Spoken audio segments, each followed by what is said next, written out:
नमस्कार।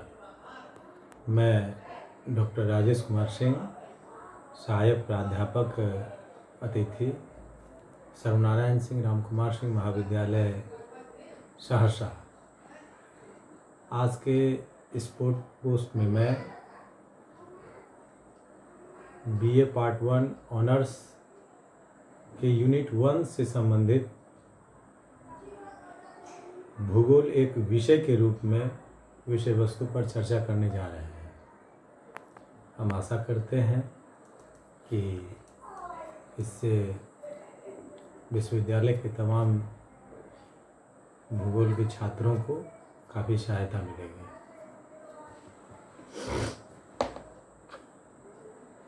भूगोल एक विषय के रूप में।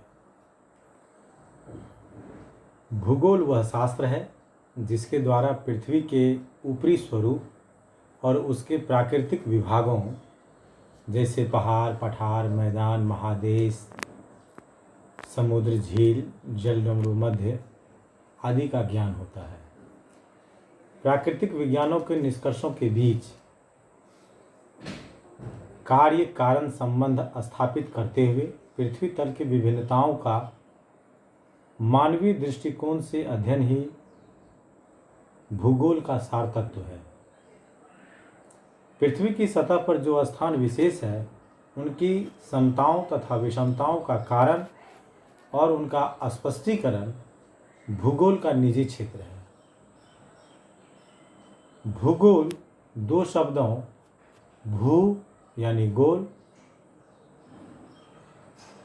भू यानी पृथ्वी, गोल यानी गोला से मिलकर बना है। भूगोल को अंग्रेजी भाषा में जियोग्राफी कहते हैं। जियोग्राफी दो यूनानी शब्द जियो प्लस ग्राफिया से मिलकर बना है, जिसमें जियो का अर्थ पृथ्वी तथा ग्राफी का अर्थ लिखना या वर्णन करना होता है। इस तरह से हम भूगोल से आशय पृथ्वी के बारे में लिखना या वर्णन करना होता है। भूगोल एक और अन्य श्रृंखलाबद्ध विज्ञानों से ज्ञान प्राप्त कर उसका उपयोग उस सीमा तक करता है जहाँ तक वह घटनाओं और विश्लेषणों की समीक्षा तथा उनके संबंधों के यथासंभव समुचित समन्वय में सहायक होता है। दूसरी ओर अन्य विज्ञानों से ज्ञान प्राप्त कर उसका उपयोग भूगोल करता है। उसमें अनेक व्युत्पत्तिक धारणाएं एवं निर्धारण वर्गीकरण होते हैं। यदि ये धारणाएं और वर्गीकरण भौगोलिक उद्देश्यों के लिए उपयोगी न हो तो भूगोल को निजी व्युत्पत्तिक धारणाएं तथा वर्गीकरण की प्रणाली विकसित करनी होती है। अतः भूगोल मानवीय ज्ञान की वृद्धि में 3 प्रकार से सहायक होता है। पहला, विज्ञानों से प्राप्त तथ्यों का विवेचन करके मानवीय वास स्थानों के रूप में पृथ्वी का अध्ययन करता है। दूसरा, अन्य विज्ञानों के द्वारा विकसित धारणाओं में अंतर्निहित तथ्य की परीक्षा का अवसर देता है, क्योंकि भूगोल उन धारणाओं का स्थान विशेष पर प्रयोग कर सकता है। तीसरा, यह सार्वजनिक अथवा निजी नीतियों के निर्धारण में अपनी विशिष्ट पृष्ठभूमि प्रदान करता है, जिसके आधार पर समस्याओं का स्पष्टीकरण सुविधाजनक हो जाता है। सर्वप्रथम प्राचीन यूनानी विद्वान इरेटोस्थनीज ने भूगोल को धरातल के एक विशिष्ट विज्ञान के रूप में मान्यता दी। इसके बाद हेरोडोटस तथा रोमन विद्वान स्ट्रेबो तथा क्लॉडियस टॉलेमी ने भूगोल को सुनिश्चित रूप प्रदान किया। इस प्रकार भूगोल में कहाँ, कैसे, कब, क्यों व कितने प्रश्नों की उचित व्याख्या की जाती है। भूगोल शब्द 2 शब्दों से मिलकर बना है, भू प्लस गोल। यहाँ भू का तात्पर्य पृथ्वी और गोल का तात्पर्य उसके गोल आकार से है। भूगोल की परिभाषा। क्लॉडियस टॉलेमी ने भूगोल को परिभाषित करते हुए कहा है कि भूगोल पृथ्वी की झलक को स्वर्ग में देखने वाला आभामय विज्ञान है। वहीं एस्ट्रेबो ने भूगोल को परिभाषित करते हुए लिखा है कि भूगोल एक ऐसा स्वतंत्र विषय है जिसका उद्देश्य लोगों को इस विश्व का, आकाशीय पिंडों का, स्थल, महासागर, जीव जंतुओं, वनस्पतियों, फलों तथा भूधरातल के क्षेत्र में देखी जाने वाली प्रत्येक अन्य वस्तुओं का ज्ञान प्राप्त करना है। अब हम भूगोल के इतिहास की चर्चा करने जा रहे हैं। भूगोल एक प्राचीनतम विज्ञान है और इसकी नींव प्रारंभिक यूनानी विद्वानों के कार्यों में दिखाई पड़ती है। भूगोल शब्द का प्रथम प्रयोग यूनान विद्वान इरेटोस्थनीज ने 3री शताब्दी ईसा पूर्व में किया था। भूगोल विस्तृत पैमाने पर सभी भौतिक व मानवीय तथ्यों के अंतःक्रिया और इन अंतःक्रियाओं से उत्पन्न स्थल रूपों का अध्ययन करता है। यह बताता है कि कैसे, क्यों और कहाँ मानवीय व प्राकृतिक क्रियाकलापों का उद्भव होता है और ये कैसे क्रियाकलाप एक दूसरे से अंतर संबंधित हैं। भूगोल की अध्ययन विधि परिवर्तित होती रहती है। प्रारंभिक विद्वान वर्णनात्मक भूगोलवेत्ता थे। बाद में भूगोल विश्लेषणात्मक भूगोल के रूप में विकसित हुआ तथा आज यह विषय न केवल वर्णन करता है बल्कि विश्लेषण के साथ साथ भविष्यवाणी भी करता है। पूर्व आधुनिक काल में भूगोल 15वीं शताब्दी के मध्य से शुरू होकर 18वीं शताब्दी के पूर्व तक चला। यह काल आरंभिक भूगोलवेत्ताओं की खोजों और अन्वेषणों द्वारा विश्व की भौतिक व सांस्कृतिक प्रकृति के बारे में वृहद ज्ञान प्रदान करता है। 17वीं सदी का प्रारंभिक काल नवीन वैज्ञानिक भूगोल की शुरुआत का गवाह बना। कोलंबस, वास्को डी गामा, मैगनेल और थॉमस कुक इस काल के प्रमुख अन्वेषणकर्ता थे। वारेनियस, कांट, हम्बोल्ट और रीटर इस काल के प्रमुख भूगोलवेत्ता थे। इन विद्वानों ने मानचित्र कला के विकास में योगदान दिया और नवीन स्थलों की खोज की, जिसके फलस्वरूप भूगोल एक वैज्ञानिक विषय के रूप में विकसित हुआ। आधुनिक काल। इस काल में रीटर और हम्बोल्ट का उल्लेख बहुधा आधुनिक भूगोल के संस्थापक के रूप में किया जाता है। सामान्यतः 19वीं सदी के उत्तरार्ध का काल आधुनिक भूगोल का काल माना जाता है। वस्तुतः रेटजेल प्रथम आधुनिक भूगोलवेत्ता थे जिन्होंने चिरसम्मत भूगोलवेत्ताओं द्वारा स्थापित नींव पर आधुनिक भूगोल की संरचना का निर्माण किया। नवीन काल। द्वितीय विश्व युद्ध के बाद भूगोल का विकास बड़ी तीव्र गति से हुआ। हार्टसोन जैसे अमेरिकी और यूरोपीय भूगोलवेत्ताओं ने इस दौरान अधिकतम योगदान दिया। हार्टसोन ने भूगोल को एक ऐसे विज्ञान के रूप में परिभाषित किया जो क्षेत्रीय विभिन्नताओं का अध्ययन करता है। वर्तमान भूगोलवेत्ता प्रादेशिक उपागम और क्रमबद्ध उपागम का विरोधाभासी की जगह पूरक उपागम के रूप में देखते हैं। भूगोल की अंग तथा शाखाएं। भूगोल ने आज विज्ञान का दर्जा प्राप्त कर लिया है। सचिन भोजकर जो पृथ्वी तल पर उपस्थित विविध प्राकृतिक और सांस्कृतिक रूपों की व्याख्या करता है। भूगोल एक समग्र और अंतर संबंधित क्षेत्रीय अध्ययन है जो स्थानीय संरचना में भूत से भविष्य में होने वाली परिवर्तनों का अध्ययन करता है।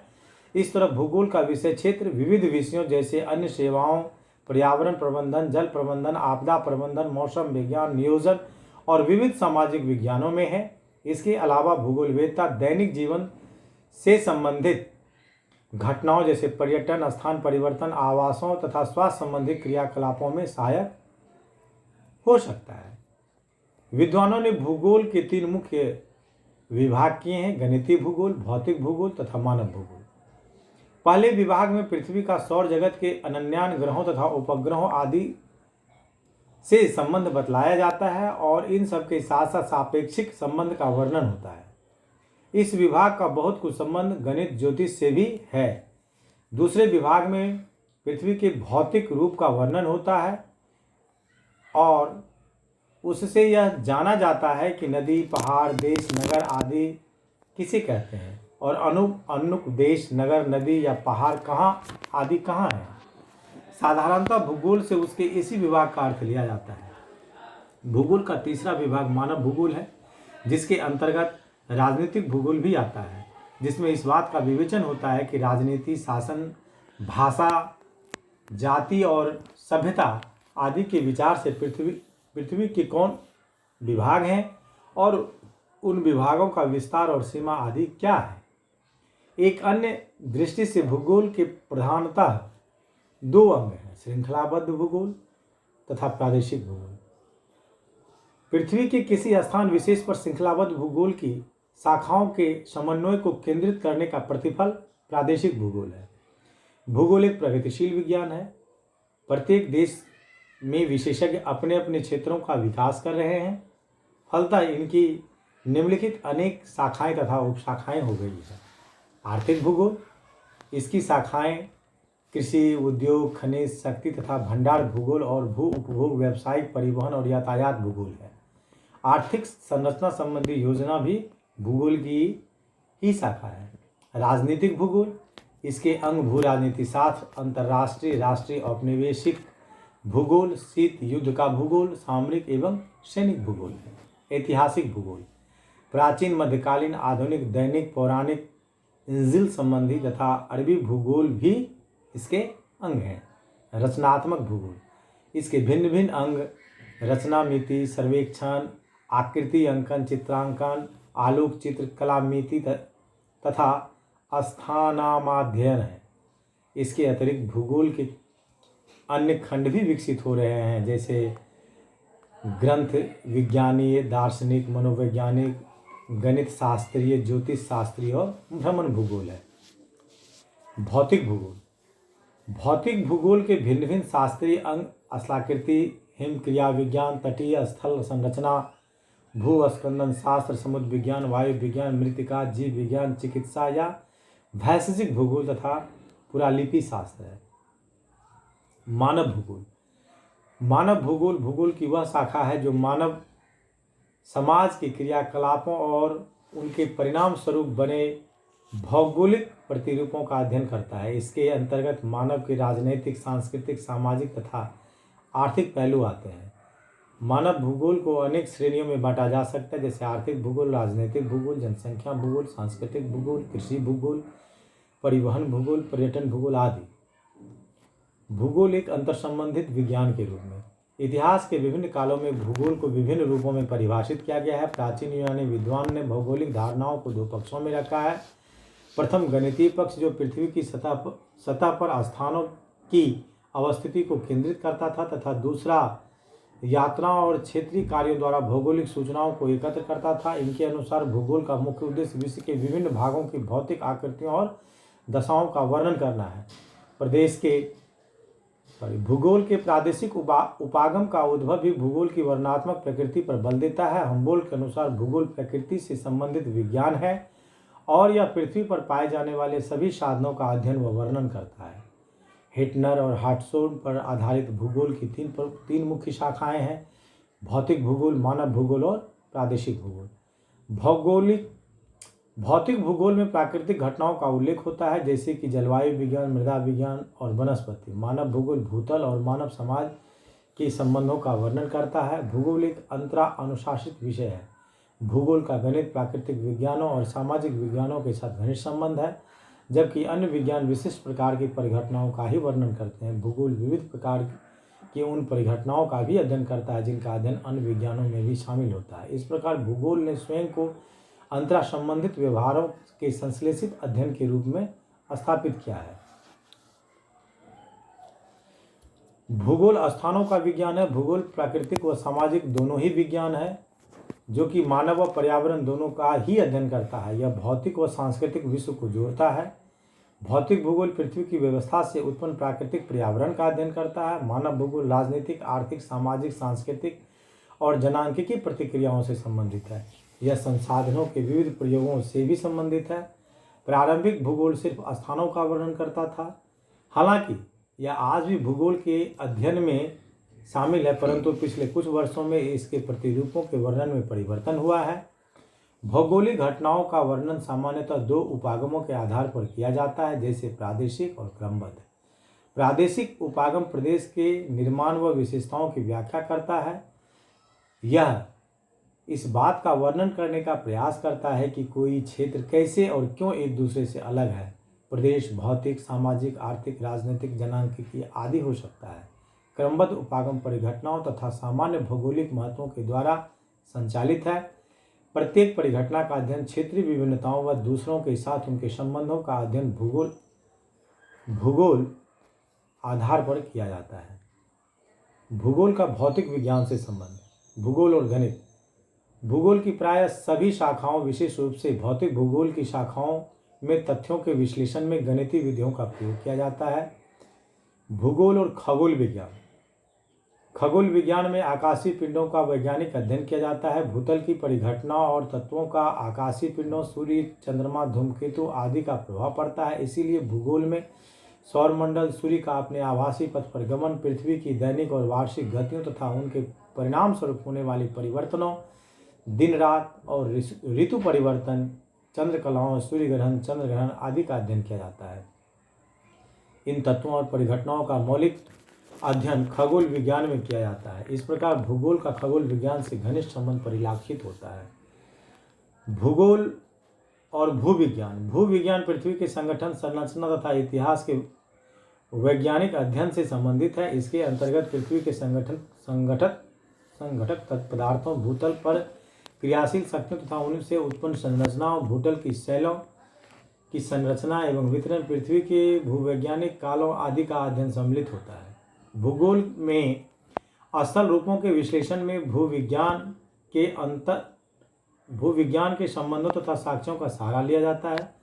इस प्रकार भौतिक भूगोल, विशेषतः भू आकृति विज्ञान का भूविज्ञान से घनिष्ठ संबंध है। भूगोल और मौसम विज्ञान। भूगोल को प्रभावित करने वाले भौगोलिक कारकों में जलवायु सर्वाधिक प्रभावशाली है और महत्वपूर्ण कारक है। मौसम विज्ञान वायुमंडल, विशेषतः उसमें घटित होने वाले भौतिक प्रक्रमों और उससे संबद्ध स्थलमंडल और जलमंडल के विविध प्रक्रमों का अध्ययन करता है। इसके अंतर्गत वायुदाब, तापमान, पवन, आर्द्रता, वर्षण, मेघाच्छादन, सूर्य प्रकाश आदि का अध्ययन किया जाता है। मौसम विज्ञान के इन तत्वों का विश्लेषण भूगोल में भी किया जाता है। भूगोल और जलवायु विज्ञान।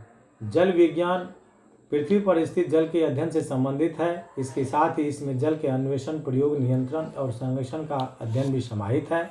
महासागरीय तत्वों के स्थानिक वितरण का अध्ययन भूगोल की एक शाखा समुद्र विज्ञान में किया जाता है। समुद्र विज्ञान में महासागरीय जल से लेकर पशुओं के पीने, फसलों की सिंचाई करने, कारखानों में जलापूर्ति, जल शक्ति, जल परिवहन, मत्स्याखेटन आदि विभिन्न रूपों में जल आवश्यक ही नहीं अनिवार्य है। इस प्रकार हम पाते हैं कि भूगोल और जल विज्ञान में अत्यंत निकट का और घनिष्ठ संबंध है। भूगोल और मृदा विज्ञान। मृदा विज्ञान मिट्टी के निर्माण, संरचना और विशेषता का वैज्ञानिक अध्ययन करता है। भूतल पर मिट्टियों के वितरण का अध्ययन मृदा भूगोल में किया जाता है। भूगोल और वनस्पति विज्ञान। पेड़ पौधों का मानव जीवन से गहरा संबंध है। वनस्पति विज्ञान पादप जीवन और उसके संपूर्ण विश्व रूपों का वैज्ञानिक अध्ययन है। प्राकृतिक वनस्पतियों के स्थानिक और विशेषताओं का विश्लेषण भौतिक भूगोल की शाखा, जैव भूगोल की उपशाखा वनस्पति या पादप भूगोल में की जाती है। भूगोल और जंतु विज्ञान। जंतु विज्ञान या प्राणी समस्त प्रकार के प्राणी जीवन की संरचना, वर्गीकरण तथा कार्यों का वैज्ञानिक अध्ययन है। मनुष्य के लिए जीव जंतु और पशु संसाधन का अत्यधिक महत्व है। पशु मनुष्य के लिए बहुत उपयोगी है। मनुष्य को पशुओं से अनेक उपयोगी पदार्थ तथा दूध, मांस, ऊन, कपड़ा, अंडा आदि प्राप्त होते हैं और कुछ पशुओं का प्रयोग सामान ढोने और परिवहन या सवारी के लिए भी किया जाता है। जैव भूगोल की एक उपशाखा है जंतु भूगोल, जिसमें विभिन्न प्राणियों के स्थानिक वितरण और विशेषताओं का विश्लेषण किया जाता है। मानव जीवन के आर्थिक, सामाजिक, सांस्कृतिक सभी क्षेत्रों में पशु जगत का महत्वपूर्ण स्थान होने के कारण इसको भौगोलिक अध्ययन में भी विशिष्ट स्थान प्राप्त है। अतः भूगोल का जंतु विज्ञान से भी घनिष्ठ संबंध प्रमाणित होता है। भूगोल का सामाजिक विज्ञानों से संबंध। भूगोल और अर्थशास्त्र। भोजन, वस्त्र और आश्रय मनुष्य की प्राथमिक आवश्यकता है, जो किसी भी देश, काल या परिस्थितियों में प्रत्येक व्यक्ति के लिए अनिवार्य होती है।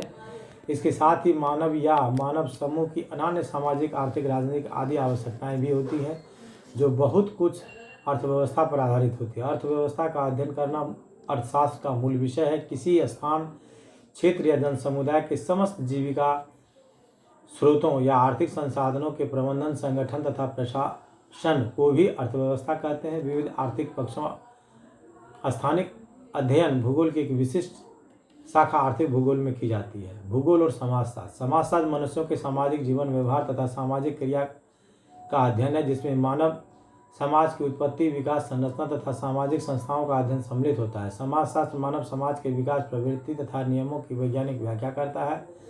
समस्त मानव समाज अनेक वर्गों, समूहों और समुदायों में विभक्त है, जिसके अपने अपने रीति रिवाज, प्रथाएं, परंपराएं तथा नियम होते हैं, जिन पर भौगोलिक पर्यावरण का प्रभाव निश्चित रूप से पाया जाता है। अतः समाजशास्त्रीय अध्ययनों में भौगोलिक ज्ञान आवश्यक होता है। भूगोल और इतिहास। मानव भूगोल मानव सभ्यता के इतिहास तथा मानव समाज के विकास का अध्ययन भौगोलिक परिप्रेक्ष्य में करता है। किसी भी देश या प्रदेश के इतिहास पर वहाँ के भौगोलिक पर्यावरण तथा परिस्थितियों का गहरा प्रभाव पाया जाता है। प्रकृति तथा मानवीय या सांस्कृतिक तथ्य का विश्लेषण विकासात्मक दृष्टिकोण से करते हैं, तब मनुष्य और पृथ्वी के परिवर्तनशील संबंधों का स्पष्टीकरण हो जाता है। किसी प्रदेश में जनसंख्या, कृषि, पशुपालन, खनन, उद्योग धंधों, परिवहन के साधनों, व्यवहारिक एवं वाणिज्यिक संस्थाओं आदि के ऐतिहासिक विकास का अध्ययन मानव भूगोल में किया जाता है, जिसके लिए उपयुक्त साक्ष्य और प्रमाण इतिहास से ही प्राप्त किए जाते हैं। भूगोल और राजनीति विज्ञान। राजनीति विज्ञान के अध्ययन का केंद्र बिंदु शासन व्यवस्था है। इसमें विभिन्न राष्ट्रों एवं राज्यों की शासन प्रणालियों, सरकारों, अंतर्राष्ट्रीय संबंधों आदि का अध्ययन किया जाता है। राजनीतिक भूगोल मानव भूगोल की एक शाखा है, जिसमें राजनीतिक रूप से संगठित क्षेत्रों की सीमा, विस्तार, उनके विभिन्न घटकों, उपविभागों, शासित भूभागों, संसाधनों, आंतरिक तथा विदेशी राजनीतिक संबंधों आदि का अध्ययन सम्मिलित होता है। मानव भूगोल की एक अन्य शाखा भू राजनीति भी है, जिसके अंतर्गत भूतल के विभिन्न प्रदेशों की राजनीतिक प्रणाली, विशेष रूप से अंतर्राष्ट्रीय राजनीति पर भौगोलिक कारकों के प्रभाव की व्याख्या की जाती है। इन तथ्यों से स्पष्ट होता है कि भूगोल राजनीतिक विज्ञान परस्पर घनिष्ठ रूप से संबंधित हैं। भूगोल और जनांकिकी। जनांकिकी या जनसांख्यिकी के अंतर्गत जनसंख्या के आकार, संरचना, विकास आदि का परिणात्मक अध्ययन किया जाता है।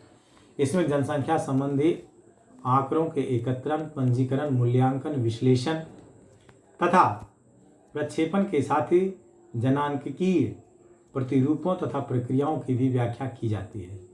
मानव भूगोल और उसकी उपशाखा जनसंख्या भूगोल में भौगोलिक पर्यावरण के संबंध में जनांकिकीय प्रक्रमों तथा प्रतिरूपों में पाई जाने वाली क्षेत्रीय विभिन्नताओं का अध्ययन किया जाता है। इस प्रकार विषय सादृश्य के कारण भूगोल और जनांकिकी में घनिष्ठ संबंध पाया जाता है। नमस्कार।